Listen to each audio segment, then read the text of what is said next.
Hey guys, how's it going? Welcome back. So today I'm giving you guys a review on a program called Max Fan Control. This is version 1.5.5, so it's been updated in the last little bit.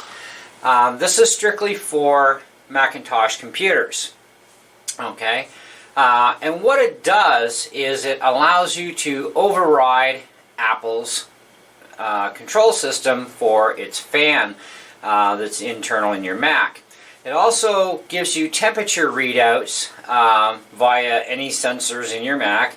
In this case we have ambient, we have the CPU cores. This is a quad core machine, so it's going to give me the exact temperature, or approximately the exact temperature of all the cores on the processor. Also CPU PECI, CPU proximity, all my DIMM modules or RAM modules, temperatures for those, GPU diode, GPU PECI, GPU proximity, LCD proximities 1 and 2, platform control hub die, it says. I don't know what that actually is in the Mac, so there you go. As well as any smart hard drives that it's capable of reading. It'll also keep an eye on those temperatures, which is quite cool because my Toshiba drive is actually an external USB drive, and it's able to keep an eye on its temperature. And that goes for, like I said, any drives that the program can read. It'll put them in the list. Now, if you unplug, okay, or disconnect your hard drive, your external drive, it's not going to disappear off the list unless you quit the program and restart it. Also, if you didn't quit the program and you just plug things back in after, you're going to get a false reading unless you restart the program. You'll get a false reading on that particular drive. So you actually do have to reboot the program when you make hard drive changes on and off the computer so it can keep accurate readings going. Anyhow, so this program allows you to override to your specifications of where you want that fan to be, from a minimum of 1200 RPM, and in the case of my iMac, a maximum of 2640 RPM. Now, I've chosen 2300 RPM. You will find on and off little fluctuations of the speed. Okay, you can hopefully see what's going on the screen. Even though I'm at 2300, it might dip down a little bit. It might go, a couple above 2300. That's completely normal to happen. It's a fan. It's a piece of electronics. There's a motor in there. They have fluctuations on and off, plus or minus margins. Okay, and that's just the way it happens to be. But anyways, rest assured it is doing its job. And you can actually audibly hear the difference when you jack up the fan speed even higher, or you lower it, things get quieter or a little bit louder. Now, as far as loudness level goes, even at full tilt, you can change the value here. It's called constant value. Just click on it, and if I turn this right up to 2640, it'll take a few seconds for it to kick up.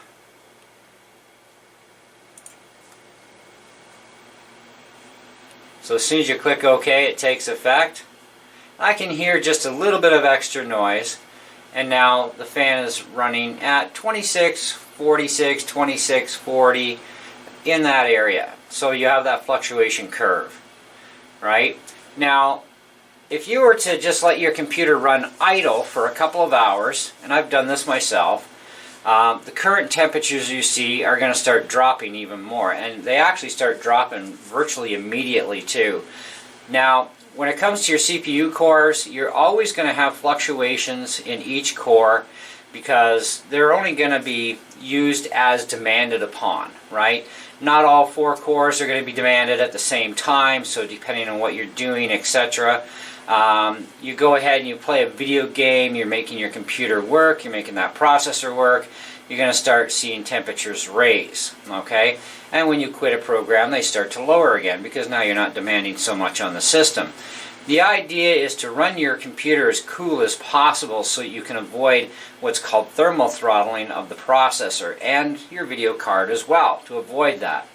Now, in the iMac, for example, you have one fan. And that fan is set up right near the processor, so it actually draws air in from the bottom of the computer up past the processor's cooling block, okay, and shoots that air outside of the computer at the back, because you'll notice there's some little fins and a little grate at the back of your iMac. Well, that's where the fan is exhausting itself, is actually out there. Now, there are other areas along the bottom edge of the iMac where air can be drawn in from at the same time. So it's going to draw air, period, to help cool the entire computer, right? It's not just primarily for the CPU. It does help bring other air into the computer to cool things like your hard drive, your motherboard, and everything attached to it, and so on. The main priority, of course, and the strongest priority, is always the processor. So it needs the most cooling. Everything else goes accordingly. Now, the higher fan speed means more air pressure gets drawn through the system, which means everything gets to run cooler. As you can see as we are watching the video, temperatures are changing all over the board. Now, the one thing that does stay pretty consistent for temperatures are actually my SSD drive, because I did upgrade my hard drive internal, got rid of the mechanical clunker, and threw in a 480 gig SSD. And of course, my Toshiba drive is not going to be cooled by the computer at all. It has to rely on outside, no cooling system whatsoever. It's actually encased in a little box, right? External drive. So that'll stay fairly consistent. It'll come up and down, but very, very minuscule amount. My Toshiba drive is barely ever used. It's just a dump drive for backing up stuff. Okay, my main hard drive is for everything else. So anyways, now that we've got a pretty good idea of our temperatures that are going on here at full speed of the fan, I say we go fire up a video game and play a game for a minute, and just see how things go with how much we're actually going to raise the temperature. Now, here's the neat little thing. We got to actually close that out, put it in the background. Okay, this is like a desktop accessory. Alright, let's have a little bit of fun. This is actually one of my favorite games that I like. Now I got to get my keyboard weight back up here. There we go. Now, this is not a very intense game.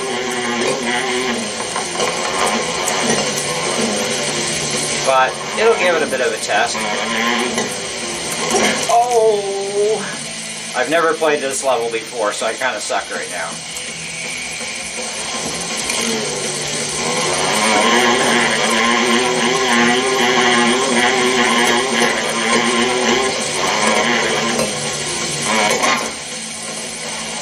Man, this guy.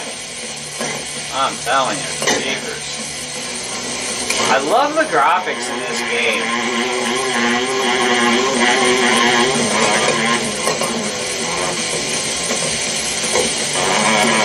Ah, man, that's like 3 in a row.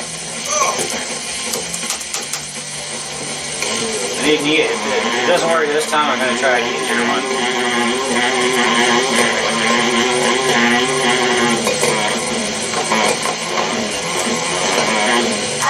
Oh, no. Alright, let's see if we can find an easier one to play.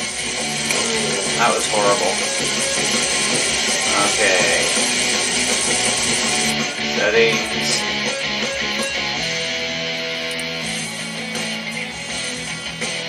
Oh, let's try the springtime one.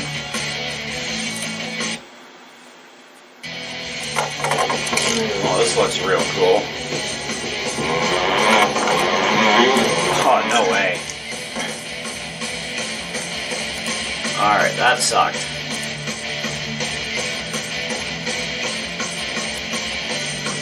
Oh, now we're talking.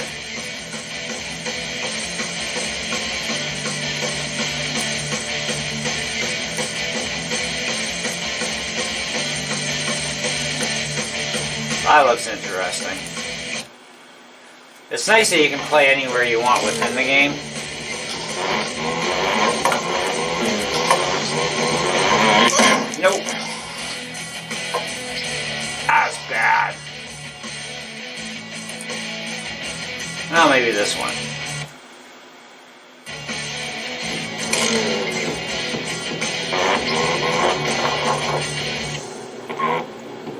That's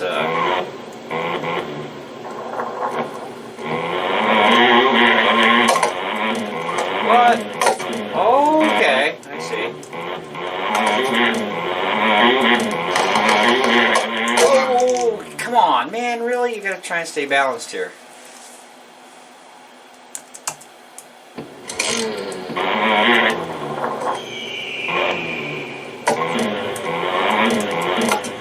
Oh, I get it.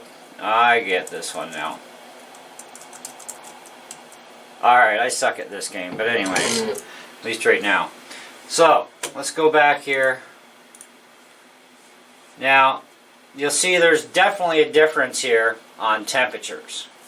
Just for that little bit of playing, it's pushing things up in temperature. That's a normal thing, but look how fast things are getting cooled back down again once you quit. Right? So even while you're playing the game, it's going to keep things really cool to hopefully avoid that thermal throttling that can happen on your processor from running really hot.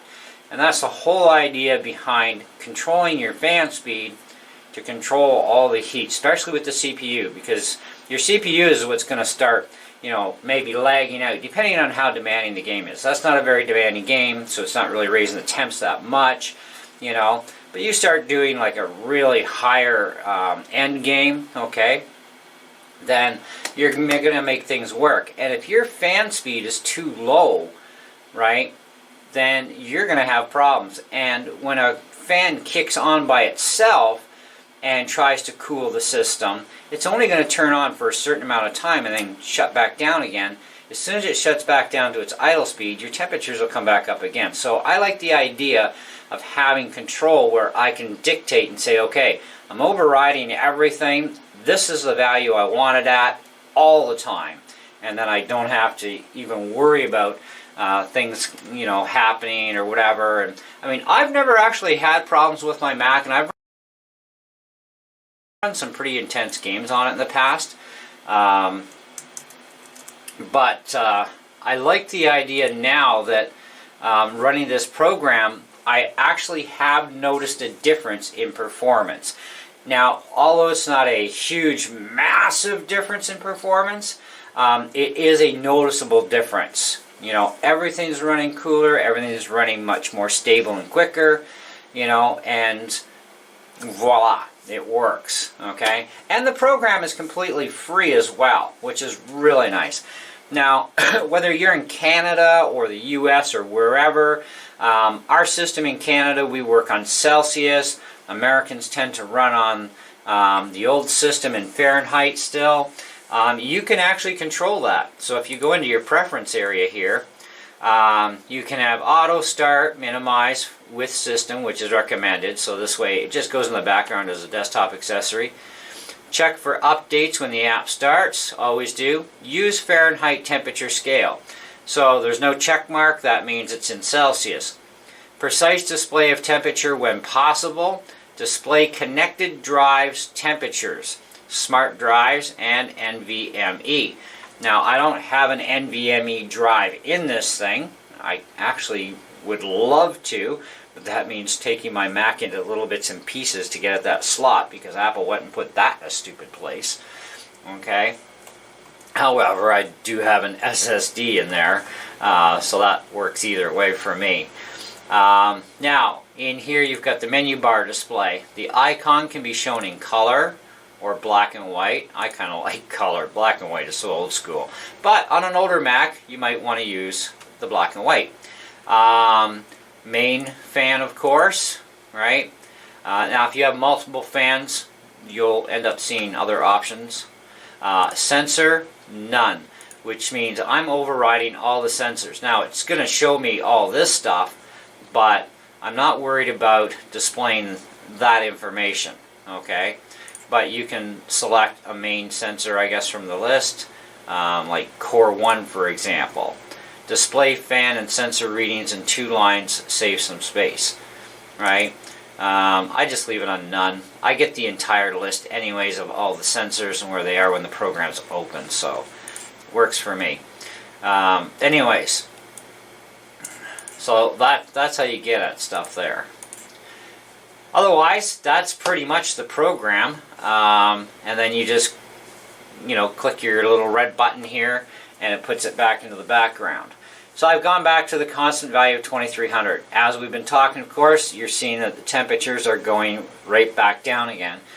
You want to keep the temperatures at an acceptable level. Heat is one thing that causes your computer to lag. The hotter things get, the more things can start to lag out, which also leads to crashes too and freeze ups, that sort of thing. And PCs are no different, that's just the thing. So whether it's a Mac or a PC, you need cooling, and as much cooling as you can, and have that cooling to be a constant thing all the time. Constantly have it cooled. So anyway, and at a good rate too. I think 1200 RPM is actually lousy for cooling, even in a Mac. These temperatures at idle would run much higher if I was at 1200 RPM. Okay, so at the 23, it runs much more cooler. I don't want to max out my fan speed only because I'm trying to also extend the life of my fan too. And if you run your fan full blast all the time, then that does chew into the lifespan of the fan. I have not heard of many fans that have ever died in any iMac ever. Like very minuscule amount, if that. So, and if your fan ever does die, which you can if you don't clean your dust bunnies out once in a while, you can clog up the fan and kill it that way. I vacuum my Mac out from the slots underneath because it's the only way to get at the iMac is from the underside slots. And I also suck the dust out of the back exhaust port area. I do that every couple months, and just to keep things nice and clean in there. And I was actually quite impressed when I did take apart my Mac to change the hard drive, how clean things really were in there, other than we had some powdery dust which gets sucked into my computer because I have humidifiers in the house.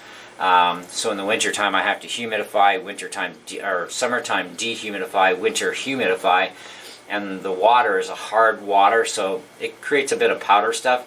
So I actually, now that I know what's been going on with this, I'm going to actually be cleaning out probably once every 3 months now. But just run the vacuum cleaner for a few minutes underneath all those bottom grates, and you'll suck all that stuff out of there. Well, pretty much anyways. But anyway, so it's a free program, so you can't knock the price. It's worth a try and see if you like it. Doesn't interfere with anything. It stays running all the time. It does not chew up squat for memory out of your computer. So you don't have to worry about that. It's not going to interfere with anything that way. It does keep an eye on everything, which I've noticed is really good. And you can actually see the differences in real life, which is why I wanted to throw up that video game for a few minutes, even though I suck at it. So you can actually see, hey, there's some changes going on here, And you can tell in the performance of your computer too, with and without running this program. You will see a noticeable difference in how much better your computer performs once you get that fan speed cranked up a little bit. And I would recommend the 2300 RPM. I found it to actually be the best and most stable value, and without running that fan full out all the time. But do as you wish. If you want to run the garbage out of your fan, by all means. Otherwise, I don't think it's necessary. I think 2300 is a really good RPM level to constantly keep things and to help avoid thermal throttling your processor and your video card, let alone anything else. But anyway, that's all I got for you guys. So I think this thing deserves an easy 4 3/4 out of 5. Sure, nothing's perfect, right? Because it doesn't give you exact, precise. Okay, it can't anyways. Nothing in the world can. And of course it is free. But even if you had to pay a few bucks for the program, it would definitely be worth it, because I have actually noticed differences in my Mac, especially when I'm processing video. You guys know that even iMovie can be a bit of a resource and hog on your computer when you're trying to process videos, playing videos, doing other programs that are more intensive than a little motorbike game. You're going to notice that even your gaming experience is going to be more improved as well on your Mac when you're having that system properly cooled. Anyways, thanks for watching. Hope you enjoyed the video. And, you know, bit of information for you, but got to get that out there too. So we'll catch you in the next one. See ya.